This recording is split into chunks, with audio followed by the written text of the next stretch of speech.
অধিকার শেষ। হাত পাখা বাংলাদেশ কোরআন সুন্নাহর আইন বাস্তবায়ন করতে হবে। এর জন্য শ্রমিক বন্ধুদেরকে বলবো, আসুন আমরা শপথ গ্রহণ করি, অবশ্যই অবশ্যই আমরা কাজ করব, দাওয়াত দিব, সমস্ত শ্রমিকদের কাছে কাছে যাব এবং বলবো হাত পাখা শান্তির প্রতীক। আমরা চাই বাংলাদেশকে এমন এক রাষ্ট্র গঠন করতে যেখানে হাসবো সবাই সমৃদ্ধভাবে একই সাথে হাসবো, কাঁদবো সবাই একই সাথে কাঁদবো, খাবো সবাই একই সাথে খাবো, আমরা ভালো থাকবো সবাই একই সাথে ভালো থাকবো। কেউ 10 তলায়, কেউ 100 তলায় এই ব্যবধান আমরা চাই না। কেউ হাজার বস্ত্র পরিধান করবে আর কেউ বস্ত্রহীন থাকবে, এই সমাজ আমরা চাই না। তার দস্তারখানে হাজার ধরনের খাদ্য থাকবে আর বাংলাদেশের মানুষ ওই দাস দিয়ে কাক এবং কুকুরের সাথে খাদ্যের জন্য লড়াই করবে, এই রাষ্ট্র আমরা চাই না। তার সুকেশের মধ্যে হাজার ধরনের বস্ত্র থাকবে আর বাংলাদেশের হাজার মানুষ বিবস্ত্র অবস্থায় রাস্তায় ঘুরবে, এই আইন আমরা চাই না। আমরা চাই না আমাদের বাংলাদেশের কোনো মানুষ গাছতলা আকাশের নিচে থাকবে, এরকম বাংলাদেশ আমরা চাই না। আমরা চাই বাংলাদেশের সমস্ত মানুষ ভালো থাকবে, ভালো খাবে, ভালো পড়বে, ভালো চিকিৎসা করবে, ভালো শিখবে, এরকম রাষ্ট্র আমরা গঠন করতে চাই। আর সেই রাষ্ট্র গঠন করার জন্য প্রয়োজন হলো ইসলাম হুকুমত। আমি বুঝি নির্মাণের শিল্প, সালাম স্টিল বোঝে ডিউরেবিলিটি। সালাম স্টিল, মোস্ট ডিউরেবল স্টিল। ইসলামের হুকুমতের বাইরে আসলে কেউ কাউকে মর্যাদা দিতে পারে না। আগামী যুদ্ধ আসতেছে, নির্বাচনের যুদ্ধ। আগামী যুদ্ধের মধ্যে কি হবে? কাদের সাথে যুদ্ধ করবেন? ইসলামের পক্ষে শক্তি, ইসলামের বিপক্ষে শক্তি। ভারতের বিপক্ষে শক্তি, ভারতের পক্ষে শক্তির সাথে একটা যুদ্ধ শুরু হবে।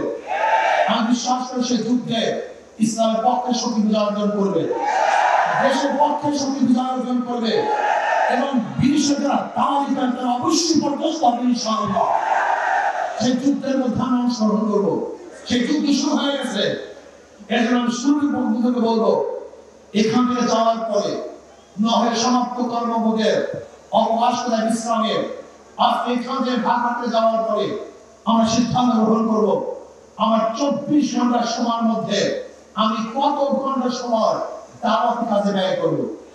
আমরা যেখানে শ্রমিক পাবো আমি তাদেরকে দাওয়াত দেবো। বাংলাদেশের 80% শ্রমিক, এই 80% শ্রমিক যে পক্ষে থাকবে তারা বিজয় অর্জন করবে। আমি ইসলামী শ্রমিক আন্দোলনের প্রত্যেকটা নেতা কর্মীদেরকে প্রত্যেকটা শ্রমিক কাছে যেতে হবে। যে যেখানে শ্রমিক আছে রাতে দিনে সাঁঝে সঞ্চার সব সময় আমরা তাদের কাছে যাব, গিয়ে বলো ভাই ইসলাম যদি ক্ষমতা আসে এই উপকার হবে, তোমার উপকার হবে, তোমার স্ত্রীর উপকার হবে, তোমার সন্তান উপকার হবে, তোমার ভাই উপকার হবে, সবার উপকার হবে, সমস্ত মানুষ শান্তি বসবাস করতে পারবে। যদি আমরা শ্রমিককে বুঝাতে পারি, আমি বিশ্বাস করি আজকে এখানে যারা উপস্থিত হয়েছেন, আজকে সোহরাওয়ার্দী উদ্যানে যারা উপস্থিত হয়েছেন, এই কয়েকজন কর্মীরা যদি শপথ গ্রহণ করেন আগামী ইনশাআল্লাহ শ্রমিকদের 80% ভোট আমরা ইসলামের পক্ষে নিয়ে আসবো, হাত পাখার পক্ষে নিয়ে আসবো। তার সম্ভব কি সম্ভব না? অবশ্যই সম্ভব। আজকে আপনাকে আমাকে সে যুদ্ধ অবতীর্ণ হতে হবে, সে যুদ্ধে বিজয় অর্জন করতে হবে। এবছর আমরা যুদ্ধ নামবে শুধু যুদ্ধ করার জন্য নয়, এই বছর হাত পাখা যুদ্ধে নামবে বিজয় অর্জন করার জন্য ইনশাআল্লাহ। সব মার্কা অধিকার শেষ। হাত পাখা বাংলাদেশ কোরআন সুন্নাহর আইন বাস্তবায়ন করতে হবে। এর জন্য শ্রমিক বন্ধুদেরকে বলবো, আসুন আমরা শপথ গ্রহণ করি, অবশ্যই অবশ্যই আমরা কাজ করব, দাওয়াত দিব, সমস্ত শ্রমিকদের কাছে কাছে যাব এবং বলবো হাত পাখা শান্তির প্রতীক, হাত পাখা রুটির প্রতীক, হাত পাখা রুটির প্রতীক। যদি হাত পাখা বিজয় হয়, এই শ্রমজীবী মানুষ বিজয় হবে, এই বাংলাদেশ বিজয় হবে। রাজি আছেন ইনশাআল্লাহ? অন্তর্বর্তী সরকারকে বলবো, আপনি যে পদক্ষেপ গ্রহণ করতেছেন, আজকে বাংলাদেশকে বিভক্ত করতেছেন, আজকে যাদেরকে বিচার আওতায় আনা উচিত ছিল তাদেরকে বিচার আওতায় না এনে আপনি আমাদের এক বিশাল গোষ্ঠীর সাথে বিতর্ক সৃষ্টি করছেন। আমার মনে হয় আমাদের জন্য কল্যাণ করা হবে না। এর জন্য হুঁশ করে কাজ করতে হবে, হুঁশ করে কাজ করতে হবে। আমি বাংলাদেশের অবস্থা খুব ভালো দেখছি না। এর জন্য আমি শ্রমিক বন্ধুদেরকে বলবো, সচেতন থাকুন। যখন যেই সময় ডাক দেওয়া হবে রাস্তায় ঝাঁপিয়ে পড়বে ইনশাআল্লাহ। আজকে আগামীতে ইসলাম হুকুমাত হোক, ইসলামী আন্দোলন বাংলাদেশ হাত পাকা বিজয় হোক।